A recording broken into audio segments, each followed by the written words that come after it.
Intervals are the fundamental building blocks of all music, and no instrument exposes them more clearly than the guitar.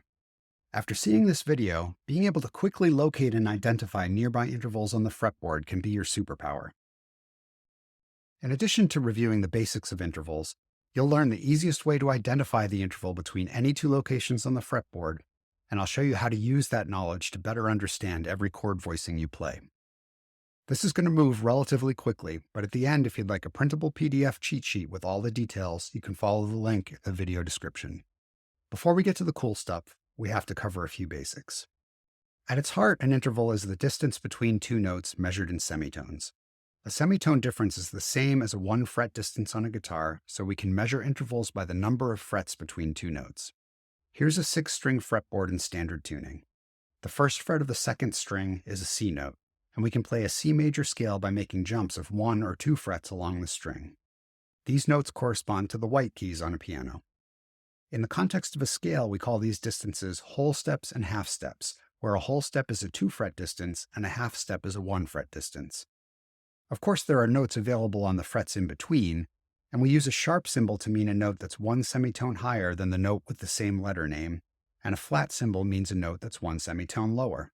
These additional notes correspond to the black keys on the piano.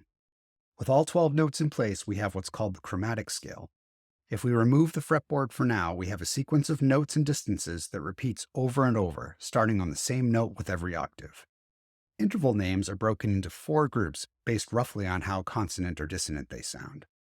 The most consonant intervals are called perfect for historical reasons. We have the unison, meaning 2 notes of exactly the same pitch, the octave, which is a spacing of 12 semitones. This is sometimes labeled a P8 for perfect octave. And in chords, we don't really differentiate between a unison and an octave. They both involve the same note names. A perfect fourth is a 5 semitone stretch, and the perfect fifth is a 7 semitone distance. The remaining intervals that come from the major scale are called major. A major second is a 2 semitone distance. A major third is 4 semitones. A major sixth is 9, and a major seventh is 11. Each major interval has a flattened neighbor, and these are called minor. A minor second is a 1 semitone distance. A minor third is 3 semitones. A minor sixth is 8 semitones, and a minor seventh is 10.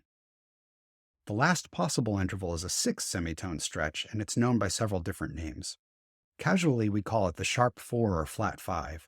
In music theory, it's called an augmented fourth or a diminished fifth, and sometimes it's referred to as the tritone, which just means 3 whole steps, tri for 3 and tone for whole step. Many people seem to think that it's the most dissonant interval, but it's actually not nearly as dissonant as a minor second, and it's at the very heart of dominant chords which make up blues harmony. You will often hear about 9th, 11th, and 13th intervals in chords. I'm not going to go into jazz theory here, but when you see a number above 7, just subtract 7 from it. A 9th interval leads to the exact same note as a second interval, an 11th leads to the same note as a 4th, and a 13th leads to the same note as a 6th. There's not much more to it than that. Of course, the chromatic scale continues past 1 octave, and although we've been measuring intervals relative to a C note, we can measure them relative to any note. We can see here that a perfect fourth above a C is an F, and a major sixth is an A. But if we shift the chromatic scale over so that it starts on E, we can see that the perfect fourth above E is an A, and the major sixth is C sharp, and so on. Incidentally, this is a case where C sharp and D flat are not equivalent.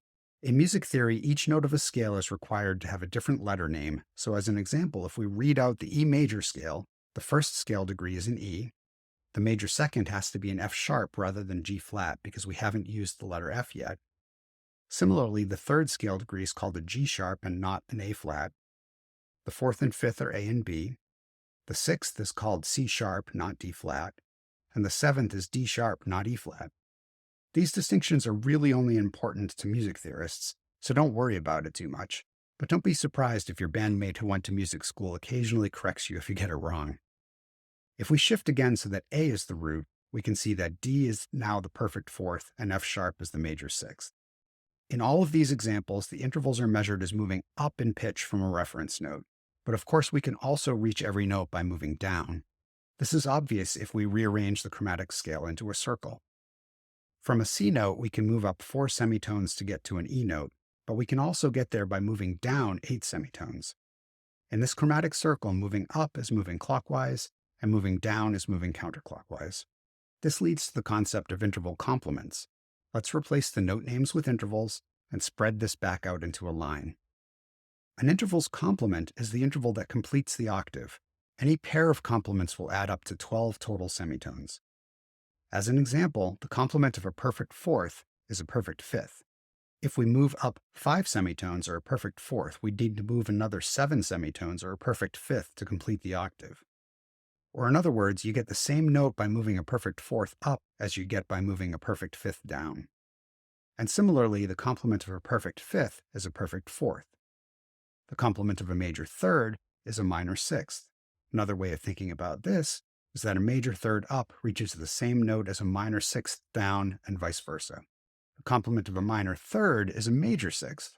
In other words, if we move up 3 semitones or a minor third, we'd need to move 9 more semitones or a major sixth to complete the octave. Inverting thirds is so useful that I'm going to do a whole video about how to take advantage of them to improvise harmonized lines on the fly, but that's a separate video. An octave is its own complement, as is a tritone or flat fifth. One big takeaway from all of this is that with the exception of these 3 intervals, we have to be explicit about what direction we're talking about when talking about an interval. When constructing chords, intervals are always named upward from the root, and so in this video, all intervals will be intervals moving up from the reference note unless specifically called out otherwise. In music theory, it's rare to talk about intervals in terms of their number of semitones, and most musicians would have to think for a moment to figure out that a major sixth is a 9 semitone distance or that a minor seventh is 10. But these numbers end up being pretty useful on guitar, and this is a rare thing that I consider worth memorizing. This is because the guitar fretboard is a grid and the strings are mostly tuned in fourths or 5 semitone steps. For a moment, let's use a guitar tuned in all fourths, E, A, D, G, C, F. We'll come back to standard tuning in a minute. We can uniquely specify the relationship between any 2 fretboard locations with 2 numbers, the number of frets from one to the other, which we'll call X, and the number of strings from one to the other, which we'll call Y. If you go back to high school algebra, this is a simple coordinate system. We can make a simple algebraic equation for the semitone distance between 2 locations. It would be 5 times the number of strings plus 1 times the number of frets. In a moment, we won't need this equation at all, but bear with me for a quick example. These 2 notes are 2 frets apart, so X is 2, and they're 1 string apart, so Y is 1. And so in this example, these 2 notes are 7 semitones, or a perfect fifth apart. And this fingering shape forms a perfect fifth no matter where you play it on the fretboard in this all-fourths tuning, no exceptions. Although this is as hard as the math gets, we can get rid of this equation by just counting by 5s and 1s.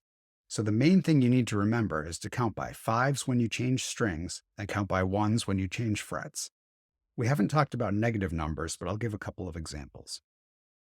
To move from the red note to the black note, we move up 1 string for +5, and we move 1 fret toward the nut, so we count down by 1 and get 4. 4 corresponds to a major third, so this shape represents a major third no matter where you play it on the fretboard in this all-fourths tuning. This method works over long distances too. We count in steps of 5 as we move across strings, 5, 10, and 15, and then we count in 1s as we move across frets, 16, 17, 18, and so on until we get to 24 for this example. Our table doesn't go as high as 24, but since the octave repeats every 12 semitones, we can always add or subtract 12s until we get a number in the right range. And so we can see that the interval here is an octave.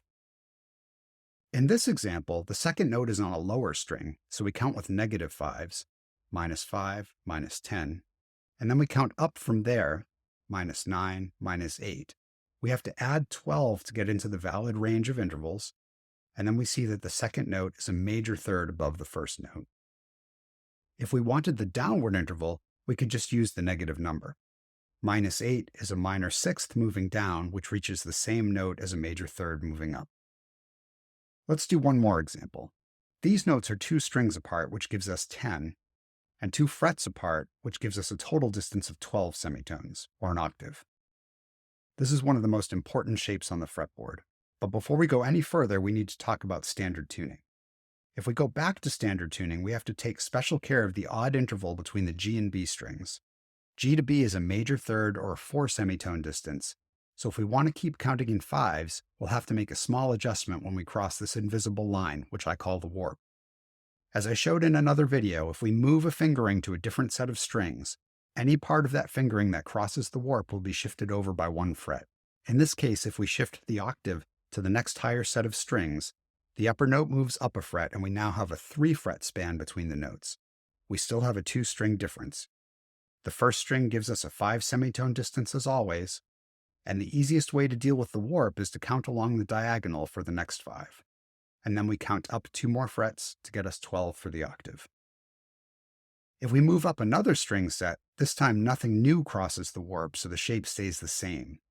We follow the same rules and we get 5, 10, 11, 12. Still an octave.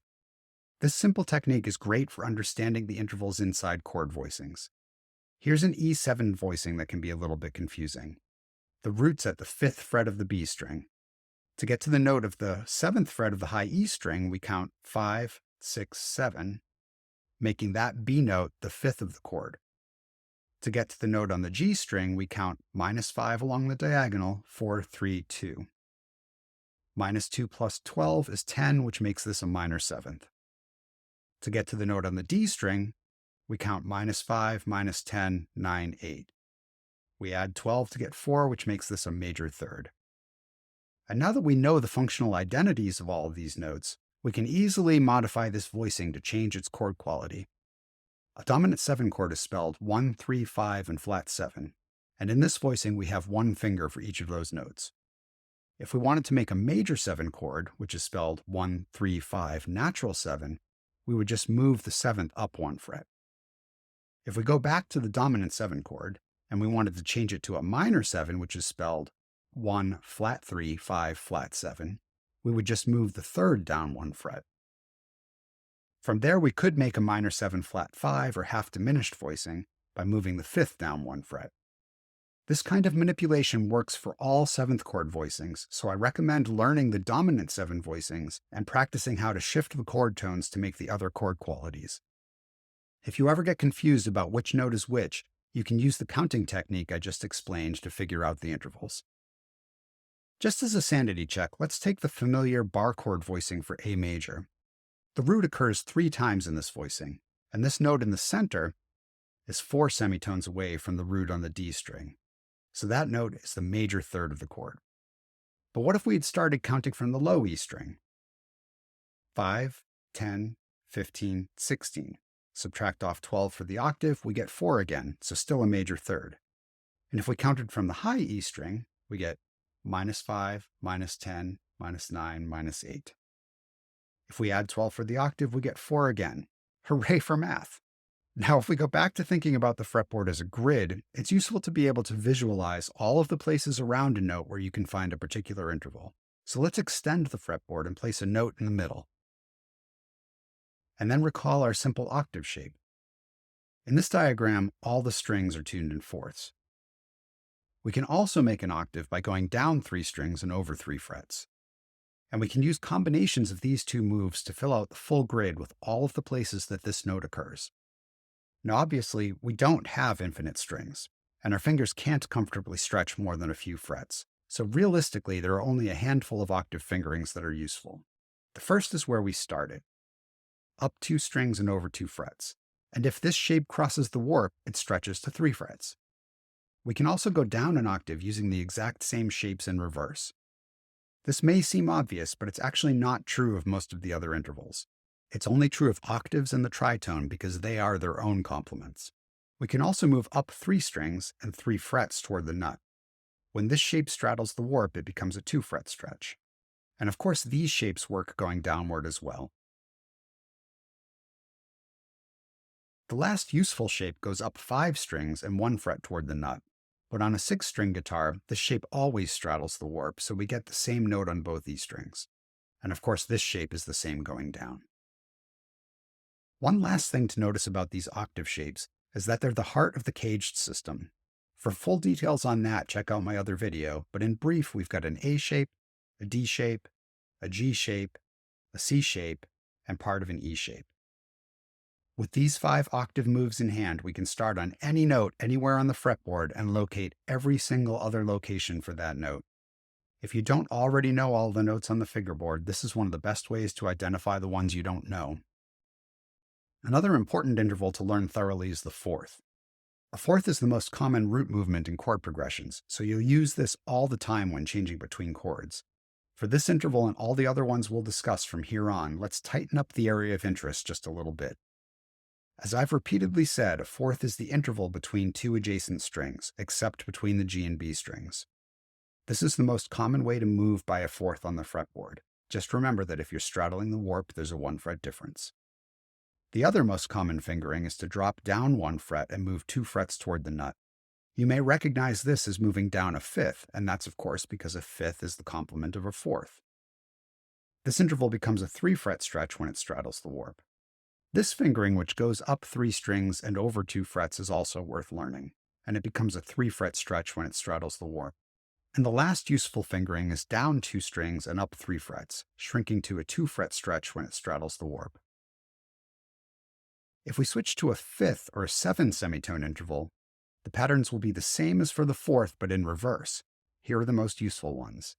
We can just drop down a string. We can go up 1 string and over 2 frets. We can go up 2 strings and 3 frets toward the nut. And we can move up 4 strings and 1 fret toward the nut. This voicing always straddles the warp on a 6-string guitar, so the 2 notes end up being on the same fret. There are 4 fingerings that are worth learning for a major third, which is a 4 semitone interval. The first one is just outside of our main area of interest because it's a 5 fret stretch, but it's worth knowing. The second one is up 1 string and back 1 fret toward the nut. When this straddles the warp, the 2 notes are on the same fret. The third one is up 3 strings and over 1 fret, which becomes a 2 fret stretch when it straddles the warp. This is one of the most beautiful voicings of a third because the extra octave makes it sound open and a little haunting. Note to self, that's worth another video. And lastly, we can go down 2 strings and up 2 frets, which is reduced to a 1 fret span when it straddles the warp. This voicing is also incredibly useful, so more on that soon. Now keep your eyes on the fingerings as we shift from a major third down to a minor third. The black notes all move 1 fret toward the nut, and we get the 4 most useful fingerings for minor thirds. I'm not going to go through every interval in excruciating detail on this video, but you can find the most useful fingerings for every interval in the downloadable cheat sheet. And if you can count to 12, you now know how to identify every possible interval anywhere on the fretboard. So I think we'll leave it here for today, and I hope you'll join me soon for a deep dive into making harmonized lines with parallel thirds and sixths. And please be sure to hit the subscribe button and leave a comment to tell me which topics you'd like me to cover in future Fret Science videos.